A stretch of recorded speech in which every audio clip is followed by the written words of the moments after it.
the way out of undesirable conditions. Having seen and realized that evil is but a passing shadow thrown by the intercepting self across the transcendent form of the eternal good, and that the world is a mirror in which each sees a reflection of himself, we now ascend, by firm and easy steps, to that plane of perception whereon is seen and realized the vision of the law. With this realization comes the knowledge that everything is included in a ceaseless interaction of cause and effect, and that nothing can possibly be divorced from law. From the most trivial thought, word, or act of man, up to the groupings of celestial bodies, law reigns supreme. No arbitrary condition can, even for one moment, exist, for such a condition would be a denial and an annihilation of law. Every condition of life is, therefore, bound up in an orderly and harmonious sequence, and the secret and cause of every condition is contained within itself. The law, whatsoever a man sows that he shall also reap, is inscribed in flaming letters upon the portal of eternity, and none can deny it, none can cheat it, none can escape it.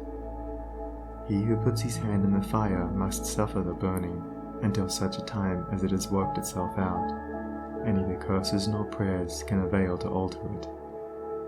And precisely the same law governs the realm of mind: hatred, anger, jealousy, envy, lust, covetousness. All these are fires which burn, and whoever even so much as touches them must suffer the torments of burning. All these conditions of mind are rightly called evil, for they are the efforts of the soul to subvert, in its ignorance, the law, and they, therefore, lead to chaos and confusion within, and are sooner or later actualized in their outward circumstances as disease, failure, and misfortune, coupled with grief, pain, and despair.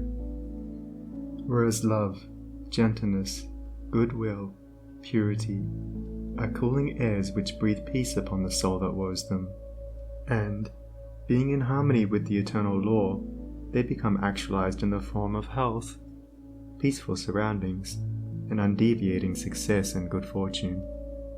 A thorough understanding of this great law, which permeates the universe, leads to the acquirement of that state of mind known as obedience.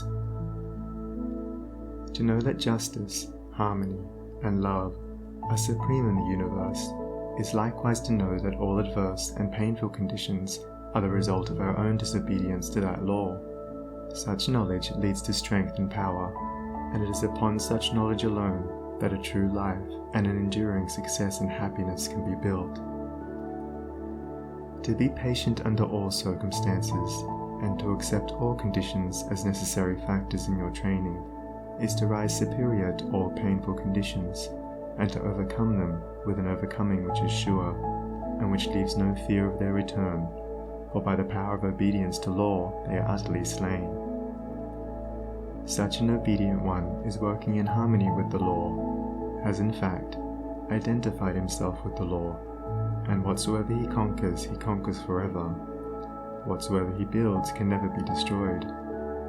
The cause of all power, as of all weakness, is within. The secret of all happiness, as of all misery, is likewise within. There is no progress apart from unfoldment within, and no sure foothold of prosperity or peace except by orderly advancement in knowledge. You say you are chained by circumstances. You cry out for better opportunities, for a wider scope, for improved physical conditions, and perhaps you inwardly curse the fate that binds you hand and foot. It is for you that I write, it is for you that I speak. Listen and let my words burn themselves into your heart, for that which I say to you is truth. You may bring about that improved condition in your outward life which you desire, if you unswervingly resolve to improve your inner life. I know this pathway looks barren at its commencement. Truth always does. It is only error and delusion which are at first inviting and fascinating.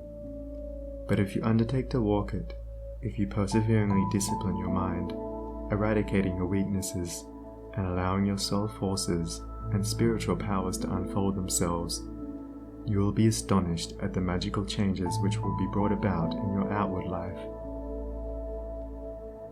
As you proceed, golden opportunities will be strewn across your path, and the power and judgment to properly utilize them will spring up within you. Genial friends will come unbidden to you. Sympathetic souls will be drawn to you as the needle is to the magnet, and books and all outward aids that you require will come to you unsought. Perhaps the chains of poverty hang heavily upon you, and you are friendless and alone, and you long with an intense longing that your load may be lightened, but the load continues, and you seem to be enveloped in an ever-increasing darkness. Perhaps you complain, you bewail your lot, you blame your birth, your parents, your employer, or the unjust powers who have bestowed upon you so undeservedly poverty and hardship, and upon another affluence and ease. Cease your complaining and fretting. None of these things which you blame are the cause of your poverty. The cause is within yourself, and where the cause is, there is the remedy.